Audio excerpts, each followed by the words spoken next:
마은혁 헌법재판관 미임명에 대해서 지금 권한쟁의 심판 중이잖아요. 맞습니까? 네. 근데 최상목 권한대행이 이런 얘기를 해요. 위헌 결정이 나오더라도 곧바로 임명하지 않고 법무부와 법제처와 추가 검토를 하겠다. 그것이 어떤 국정 운영에 있어서 권한대행이 이렇게 법적인 얘기했는데 검토 안 할 거예요? 법적인 측면에서 조언을 할 수 있기 때문에 네. 필요한 하지 범위 내에서 마십시오. 할수 그런데 있다고 하면 안 봅니다. 됩니다. 다음 페이지 보여주시죠. 헌법재판소법을 좀 보면서 얘기하십시오. 헌법재판소법에 뭐라고 돼 있어요? 권한쟁의 관련해서 헌법재판소가 66조 2항입니다. 헌법재판소가 부작위에 대한 심판 청구를 인용하는 결정을 한 때에는 피청구인은 결정 취지에 따른 처분을 하여야 한다. 법무부한테 물어봐서 한다가 아닙니다. 법제처에 물어봐도 안 되고 해야 됩니다. 이게 안 읽혀요? 해석이 안 됩니까? 그 다음 뭡니까? 67조 결정의 효력. 헌법재판소의 권한쟁의 심판 결정 모든 국가기관 지방자치단체를 기속한다. 법무부도 기속되죠?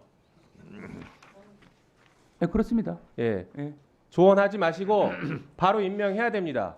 다만 여기서 말씀하신 조언이라고 하는 것은 일부만 결정이 넣어주시면 어떤 내용 마무리하겠습니다. 결정이 이루지 알 수 없기 때문에 여기에 대해서 지금 말장난하지 마시고요. 헌재에서 인용했으면 곧바로 임명해야 된다고요. 지금 명확하잖아요. 법조문상.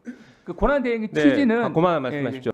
명확하게 정부 입장을 얘기해야 됩니다. 따라야 합니다. 이렇게 답변을 하셔야죠. 말씀해 보시죠. 따라야 합니까? 헌재 결정이라든지 법원 판단에 대해서는 당연하게 존중을 해야 되죠. 다만 지금 어떤 결정이 나오는지 알 수 없는 상황에서 어떤 결정이 나올 걸 전제로 해서 말씀하시니까 거기에 대해서는 단정하게 말씀 못 드린다는 겁니다. 인용 결정이 나오면 따라야 됩니까? 말아야 됩니까?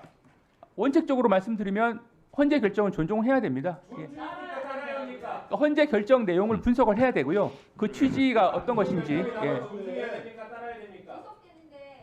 앞으로 법무부와 검찰은 법원에 기소하지 마십시오. 그러면 법원의 결정 안 따를 거예요. 장관 법제처장 제가 질문하니까 따라야 한다고 서면으로 제출했잖아요. 아니 그러니까 제가 존중한다는 게 같은 말입니다.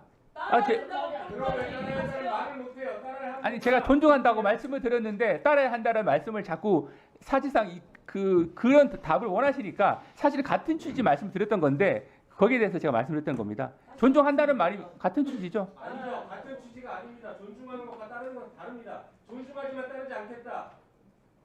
이게 무슨 차이입니까? 존중하지만 따르지 않는다. 여지껏 검찰이 보였던 태도 아닙니까? 법원의 판결을 존중하지만 따르지 않습니다.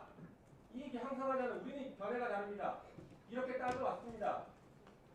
헌재의 결정 따라야 됩니까? 헌재 결정이 나오면 그 취지를 분석을 해서 취지에 맞게 저희가 행동할 수 있도록 조언을 하도록 하겠습니다. 네, 정리해 주시죠.